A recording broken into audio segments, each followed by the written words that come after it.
Hey, what's going on guys, my name's Rav and welcome back to the Masters Collection, a new creative project series where I outline and explain the potential full teams of each Masters 8 trainer. Last time we covered Steven's team, and if you missed it then be sure to go and check it out alongside the previous trainer teams to understand the format of these videos. Today we'll be covering Ranked 2 Masters 8 trainer Cynthia. There's a bunch of information to cover, so let's jump straight into it. Don't forget to leave this video a like to show your support, and I'll be sure to bring out my next video shortly. Make sure to subscribe if you aren't already to keep up to date, and without further ado, let's begin. Let's start off by talking about Cynthia's background. Cynthia made her debut in the Diamond and Pearl series with her champion status being made known. Cynthia later on returned in the Black and White series alongside Pokemon Journeys, including the Arceus special arc. Cynthia was first made known to be part of the Masters 8 episode 77 of the series, and it was then confirmed in episode 109 that Cynthia is ranked 2 in the Masters 8. The Masters 8 special preview trailer also confirms the full return of her Garchomp and the confirmation that it now has the capability of Mega Evolution.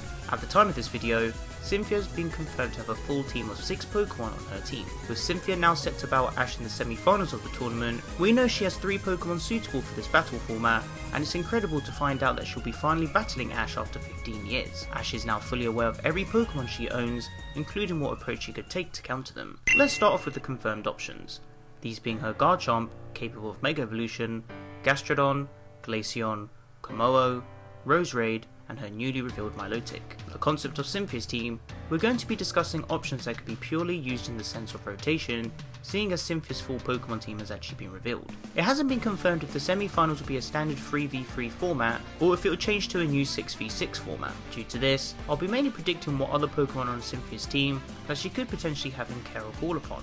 So due to this concept, we're going to come up with a few Pokemon that she could have added to her team during the time prior to entering the Masters 8 tournament. Now let's take a look at the options that could be used on Cynthia's team in the form of rotation that she could use in the Masters 8 tournament. Before I begin, the details I'll be discussing are in no particular order. This is just pure speculation.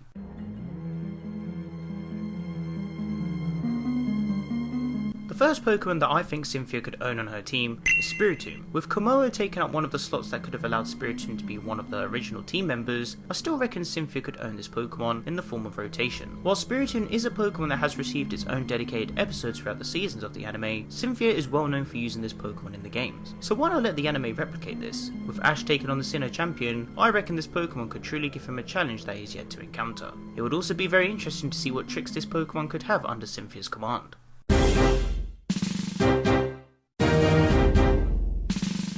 The next 2 Pokemon paired together are Electros and Bravery. Following suit to Cynthia's in-game teams, these Pokemon are representatives from Generation 5. As mentioned before, we already know that Cynthia has a full team of Pokemon confirmed for the anime, but still, the option of rotation is by far one of the most logical, and these possibilities could catch Ash off guard in their upcoming battle. Ash is already aware of the current 6 Pokemon Cynthia owns, and for the Sinnoh champion to switch between Pokemon, it truly could be something to look forward to. I really hope we do see Electros and Bravery make Cynthia's team, because they are absolutely outstanding Pokemon to use in battle.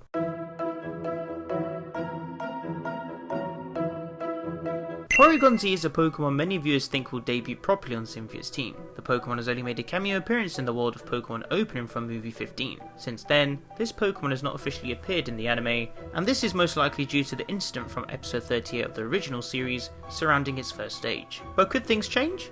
Maybe so. Cynthia owns this Pokemon on her brilliant Diamond and Shining Pearl team in the rematch stage. Whilst this Pokemon could be very controversial, it deserves love and respect, and it's actually a pretty decent Pokemon to use in battle.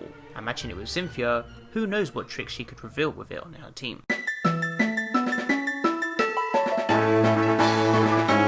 Hey Pokemon champions, it's Champion Blaze here. Today I'll be helping my bro Raph to discuss Cynthia's potential team in the Masters 8. Her track record as one of the strongest trainers in the entire Pokemon anime is quite remarkable, so I'm excited to see her strongest potential team in the tournament. And from the looks of the past preview trailers, she is not here to play games. If Cynthia's team is going to be complete, there's one Pokemon in particular that she needs to have in her arsenal.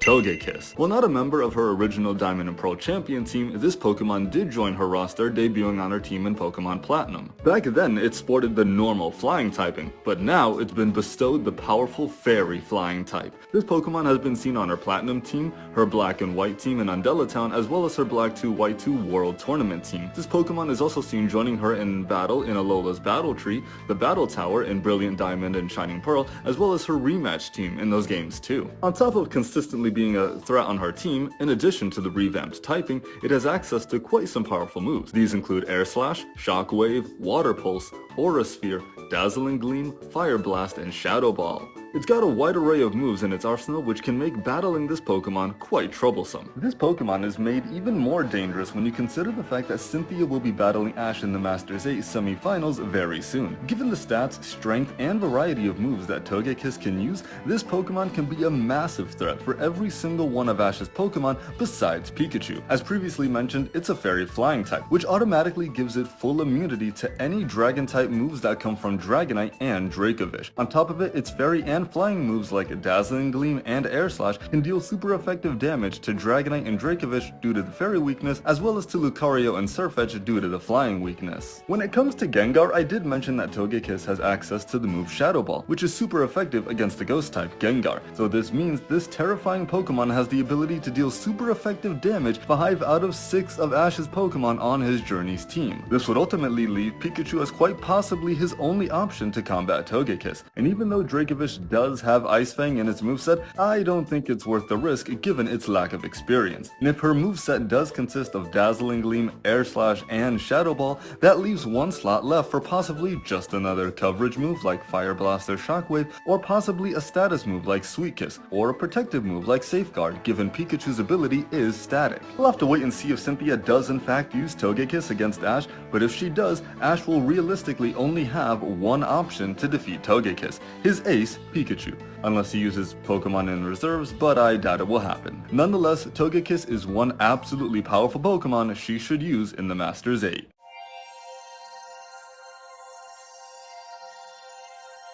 The wildcard entry for Cynthia's team would be either one of the late Guardians, these being Mesprit, Uxie, and Azelf. Now listen carefully to what I'm about to say. This is most likely not going to happen. However, with trainers owning mythical and legendary Pokemon, alongside teaming up with them temporarily, anything is possible. The reason I chose these 3 Pokemon is purely due to the concept of them being related to Cynthia's grandmother, who tells the story about their mythology. With Cynthia having many story relations to Arceus interconnecting with these 3 Pokemon, I would personally love to see one of them at least join her team temporarily in battle. Ash has also encountered all 3 of these Pokemon before, so I'm sure he would be thrilled to battle them as well. The thing about these wildcard options is that whilst it's most likely unlikely to happen, there is still a chance of it happening. In fact, there's even another wildcard that Cynthia could possibly rock with.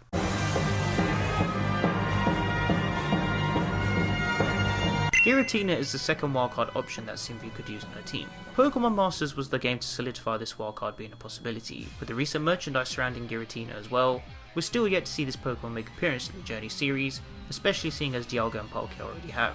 However, there's another character that could really cement this being an option, and that's the ancestor of Cynthia being Volo. We already know how much of a pain Volo was in the Legends Arceus game, and then for him to team up with Giratina, that truly was a pain in the arse. But think of it like this, Cynthia could be more of a compelling trainer to use this Pokemon, and even show its more lenient side compared to its devilish power. So looking at the options, Cynthia's full team has been confirmed to be Garchomp, Gastrodon, Glaceon, Kommo-o, Roserade, and Milotic. For the purpose of rotation, I also believe that Spiritomb, Electros, Bravery, Porygon Z, Togekiss, the late Guardians, and Giratina could be other potential options. Now there's no to say that Cynthia could own one or more of these Pokemon in rotation, but by breaking down the logical options with a realistic approach thanks to existing clues and events in the Pokemon anime, it seems that these could be the best options to make up other Pokemon in form of rotation. With Cynthia returning in the Masters 8 set to battle Ash in the semi-finals, the hype of finding out what other Pokemon she has caught across her journey is very high. If this is the case, then it sure would be exciting to find out what other Pokemon she owns on her team.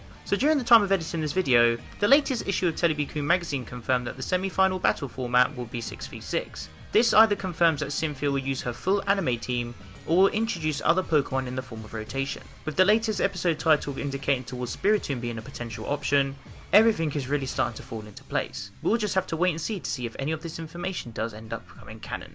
Huge thank you to the Bro Champion Dark Blaze for joining me on this video. Be sure to subscribe to Blaze for outstanding Pokemon anime content, as he's one of the most underrated in the community, so be sure to go show Bro some love. Also, be sure to check out the video on his channel where we discuss what Ash's best team could be to take on Tobias' full Pokemon team. if it existed of course. Stay tuned for the next installment of the Masters Collection where we cover and explain what Leon's full Masters 8 Pokemon team could be in the Masters 8 tournament. But why not let me know what other Pokemon you think Cynthia has on her team in the comment section down below. If you guys would like to interact with me, then be sure to follow me on Twitter and join the Team PokeRef Discord server to discuss all things Pokemon. You can find those on my social networks on screen and in the description below. If you enjoyed the video, then be sure to leave your like, as your support is greatly appreciated. Don't forget to share the video with your friends. Finally, make sure to subscribe to keep up to date with my videos, and click on the little bell to enable notifications so you guys get notified when I upload a new video. I hope you guys enjoyed this video, and be sure to stick around for more Pokemon content. Thank you so much for watching, and I'll catch you guys in the next one. Peace.